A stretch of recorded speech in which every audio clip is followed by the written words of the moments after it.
And they're now being threatened by people. You'd think you were in Trump's America.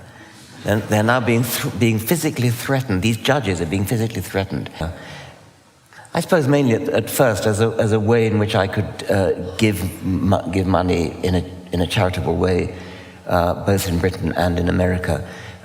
It's difficult for a British taxpayer to give money to American charities. You can do it, but it's kind of hard, and you don't get the tax benefits. So I founded these two foundations. The British Foundation was mainly used as a kind of conduit to get money into America, where I thought it was more needed.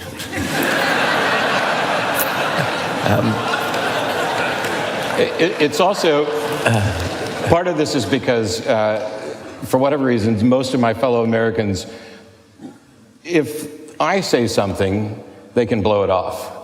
But if it has your accent, they pay attention to it a little bit more. I was afraid it might be the other way around, actually. I once was unwise enough to reply to the Guardian request to give advice about two elections ago, American elections ago, and I gave advice about how nobody should vote for George W. Bush, and I got the most incredible lot of hate mail. You limey, stay out of our affairs, to which my reply was, the American election affects the entire world, and I kind of resent the fact that we can't vote in it.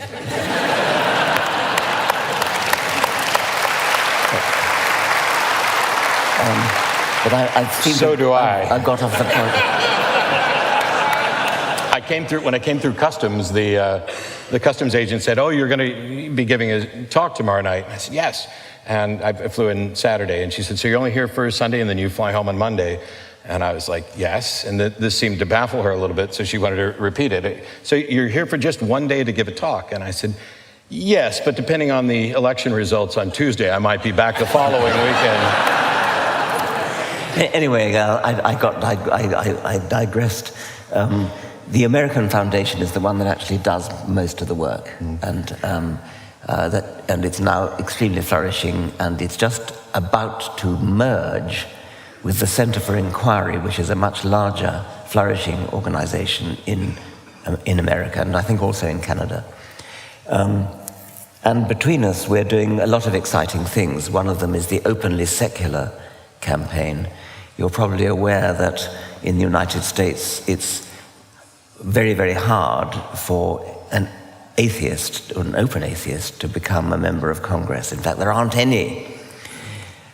Out of 535 members of Congress, not a single one admits to being an atheist, and that's a statistical nonsense. They've obviously got to be. Large numbers of them must be. I mean, they're all presumably reasonably well educated.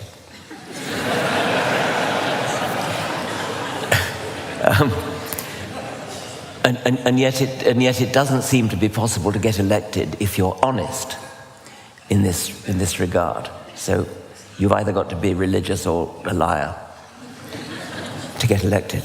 So the Openly Secular campaign is a campaign to raise consciousness of Americans.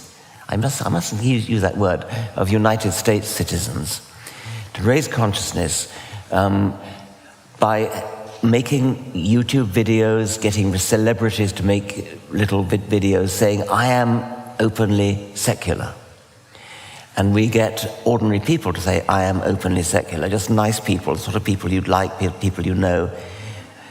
I'm not a devil with horns. I'm an ordinary person who you probably like, and I'm openly secular. So that's one of our campaigns. Another one is TIES, the Teacher Institute for Evolutionary Science. This is to teach middle school teachers how to teach evolution, because they get a lot of pushback, they get a lot of hostility from parents, from some of their children who refuse to listen, stop up their ears, or turn their chairs to face the wall when evolution is being discussed. I've heard stories of teachers who, as soon as they mention the word evolution, their pupils scream, "No, no, no, I don't believe that. Don't even listen." Well, you could imagine that if you're a teacher who perhaps doesn't have very much specialized knowledge, that's quite intimidating. And so, unless you're rather brave, you'd be likely to sort of shy away from teaching evolution for fear of getting that kind of pushback. So TIES is a campaign to help teachers by telling them how to respond, telling them how to teach evolution, giving them resources they can use, giving them a PowerPoint presentation, giving them lab materials, that kind of thing. It's enormously successful. It's run by a magnificent middle school teacher called Bertha Vasquez from Florida. And she has run a large number of workshops for other teachers, and they're enormously successful. The teachers love them. So that's one of the programs that I'm most keen on. And when we merge with CFI, the Center for Inquiry, we'll suddenly inherit a whole lot of other programs, which I'm also very excited about. So it is one of the main things that I occupy my time with now is the Richard Dawkins Foundation for Reason and Science, and now the Center for Inquiry. And I'm hoping that, well, you can come down and visit me in Texas wherever you want, but there needs to be a focus in Texas in particular, and I don't want to spend all this time talking about my screwed up country, but Texas is the largest purchaser of school books, and it's a single adoption state. And so there is the constant battle going on with the State Board of Education, because they're not just deciding what students in Texas would learn. It would be tough to write off the entire state, even if that were the case, but the school books that are purchased for Texas get farmed out to other states as well. And I'm a big fan of the Texas Freedom Network, which constantly monitors what the State Board of Education is doing, and getting your organizations and theirs and others to work together. We've had some really, really close calls in Texas. And right before I started with the Atheist Experience, the atheist community of Austin had been in the school book hearings fighting. Some of the changes are incredibly bizarre, scrubbing different people from history. But every couple of years, it's a new course that comes up. So we do history, and then it's maths. And I said maths just for you. Well, and what do Canadians say? Is it? There's no S here, right? I knew I loved you guys.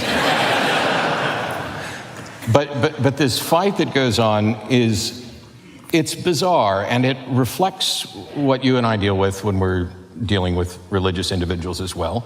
And some of it, if not the majority of it, stems from religious individuals. When you have the head of the State Board of Education proudly saying there has to be somebody to stand up to these experts. Yes. We get that in Britain too.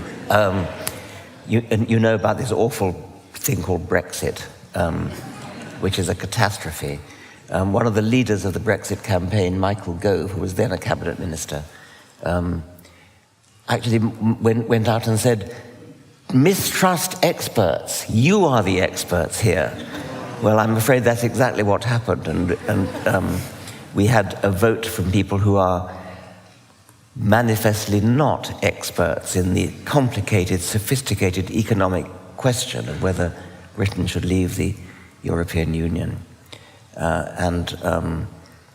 It is a major catastrophe. What's even worse is that now the government is trying to deny even the right of Parliament to decide the details of what Brexit should consist of. And the High Court has just ruled that Parliament should be involved, and they're now being threatened by people. You'd think you were in Trump's America. And they're now being physically threatened. These judges are being physically threatened because they want to uphold the constitutional right of Parliament, not to reverse Brexit, but simply to decide on the details. There's really only room for one person in Trump's America. So, but this issue of experts